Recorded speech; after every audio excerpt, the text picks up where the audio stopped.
Sebelumnya teman-teman udah tahu belum apa itu algoritma Euclidean? Nah, jadi algoritma Euclidean itu adalah cara untuk mencari FPB. Ada yang tahu FPB itu apa? Enggak. Tahu. Apa itu? Faktor persekutuan besar. Ya betul. Jadi algoritma Euclidean ini cara untuk mencari faktor persekutuan besar dari dua bilangan dan dibagi sampai habis. Nah, penemunya ada yang tahu nggak? Nah, penemunya itu adalah Euclides dari Yunani kuno. Nah, dia biasanya dijuluki bapak geometris dan dia memiliki karya terbesarnya yaitu Elemen. Nah, alasan bapak itu mencetuskan algoritma Euclidean ini, waktu itu dia mau mencari cara untuk membagi nilai besar tanpa harus mencoba-coba semuanya. Tuh. Nah, contoh sederhananya itu A dibagi B sama dengan C. Nah, sisa D, anggap itu sisa. Lalu C dibagi D sama dengan 0. Jadi FPB-nya ini angka terakhir sebelum 0, pembagian terakhir sebelum 0. Dah. Oke teman-teman. Ya baik teman-teman. Nah kita lanjut ke bagian kegunaan dari algoritma Euclidean. Nah tadi kita sudah dijelasin juga sama Yesi pengertian dari algoritma Euclidean itu bagaimana dan kegunaan utamanya itu adalah untuk mencari FPB. Apa tuh? Nah tadi kan sudah dijelaskan sama Yesi, FPB itu adalah untuk faktor persekutuan terbesar. Nah, jadi kegunaan algoritma itu salah satunya adalah, bukan salah satunya, tapi kegunaan utamanya adalah untuk mencari faktor persekutuan terbesar. Nah, yang kedua itu untuk penyederhanaan pecahan. Nah, jadi bagaimana caranya kita mencari penyederhanaan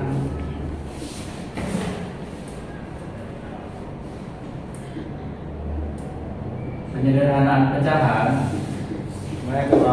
Nah, caranya itu kita mencari FPB-nya dulu. Misalnya kita punya dua bilangan yang pembilang dan penyebutnya itu gede-gede. Nah, karena gede-gede kita cari dulu FPB-nya teman-teman. Contohnya? Nah, contohnya nanti lah itu. Nah, intinya kita udah mencari FPB-nya. Akhirnya setelah kita dapat FPB-nya, bilangan yang kita ingin pecahin itu kita bagikan lagi dengan FPB-nya tadi. Nah, udah dibagikan, itulah hasil dari penyederhanaan pecahan dari dua bilangan yang ingin kita cari tadi teman-teman. Habis ya. Nah, ketiga itu apa teman-teman? Ada yang tahu kegunaan dari algoritma Euclidean itu? Belum. Nah, yang ketiga itu ada untuk dalam sebagai kriptografi. Ada yang familiar dengan kriptografi? Kriptonya familiar, grafinya enggak. Nah, kita sebenarnya lebih familiar dengan enkripsi data. Yes. Jadi salah satu kegunaan dalam algoritma Euclidean itu adalah enkripsi data. Jadi di enkripsi data ini kita bermainlah peranan algoritma Euclidean itu. Keempat itu ada untuk dalam aplikasi geografi. Sebenarnya ini bukan kegunaannya, tapi dalam aplikasi geografi ini atau pemetaan geografi konsep dalam algoritma Euclidean ini digunakan dalam aplikasi geografi ini teman-teman. Jadi gaya kita ingin mencari jarak terdekat dari dua daerah gitu, mencari intinya dalam aplikasi geografi ini jarak Euclidean. Jarak Euclidean ini yang kita pakai. Nah, jarak Euclidean ini kan salah satu konsepnya dari algoritma Euclidean ini. Disinilah kegunaan aplikasi geografi untuk mencari jarak dari Euclidean. Mungkin itu saja bisa saya sampaikan. Terima kasih. Sama-sama. Baik teman-teman, di sini aku akan menjelaskan bagaimana algoritma Euclidean itu diterapkan dalam sistem informasi. Nah, di sini aku ada mengambil 3 penerapan. Yang pertama yaitu manajemen data dan normalisasi. Nah, algoritma itu digunakan untuk menyederhanakan rasio pada data. Nah, yang kedua itu keamanan SI. Digunakan untuk fondasi autentika, enkripsi, dan dekripsi pada data. Yang ketiga itu penjadwalan sistem. Digunakan untuk pengelolaan pada sistem informasi akademik.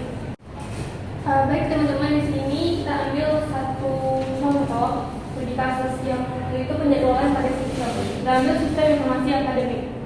Nah, di dalam sistem informasi akademik ini memiliki proses otomatis, yaitu proses sinkronasi data 24 jam. Yang kedua itu backup basis data 36 jam. Nah, kan kiranya diketahui A dari 36 jam itu, B 24 jam itu. Caranya, nah kita memakai rumus A sama dengan B kali tambah R. Nah, kita masukin A-nya berapa? Nah, sama dengan B-nya. Nah, untuk dapat Q-nya, kita bagi nih, 36 bagi 24 berapa? 1. Sisa R-nya ini adalah sisa dari 36 bagi 24 tadi. Sisanya 12. Sisanya 12. Oke, kan ini masih 12 nih. Berarti kita bagi lagi. Kita kembaliin ke ini 24 dulu. 24 dibagi ini 12. 2. Kalau berarti 0 sisanya 0. Nah, kita dapat FPB-nya 12. Gimana teman-teman? Apakah sudah paham? Nah, di sini aku bakal ngasih contoh dari algoritma Euclidean supaya teman-teman lebih paham lagi. Nah, di sini aku menggunakan cara yaitu bentuk persamaan. Nah, bentuk persamaan itu memiliki rumus A sama dengan B dikali Q dan ditambah dengan R. Nah, ini adalah angka yang akan dibagi. Kemudian B angka yang membagi. Kemudian Q adalah hasil dari pembagian itu. Dan R adalah sisa dari pembagiannya. Nah, misalnya di sini kita cari FPB dari 355 dan 800. Nah, kalau menurut rumus A-nya ini angka berapa? 800, betul. 800. Nah, kemudian B-nya 355 dikali. Nah, Q ini kan hasil dari pembagian. Nah, kira-kira 800 dibagi dengan 355 berapa? 2 kan? 2 ditambah dengan, nah sisanya berapa? Sisanya 90, betul. Nah, kemudian untuk mencari FPB selanjutnya, yang turun di sini menjadi huruf A apa? 355. Betul. 355 sama dengan, nah yang menjadi huruf B 90. Nah, 90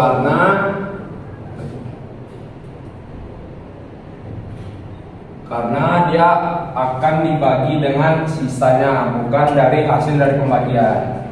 Nah, dikali dengan berapa? Hasilnya dari 355 dibagi dengan 90. Hasilnya itu 3, sisa 85.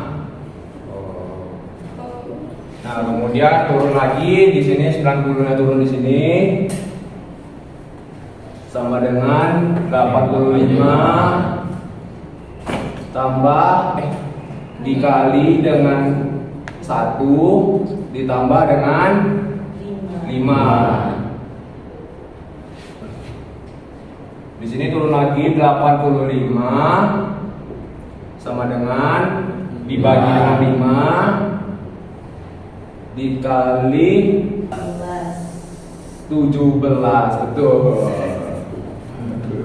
Dan di sini sudah tidak ada lagi sisanya, maka di sini tulis 0.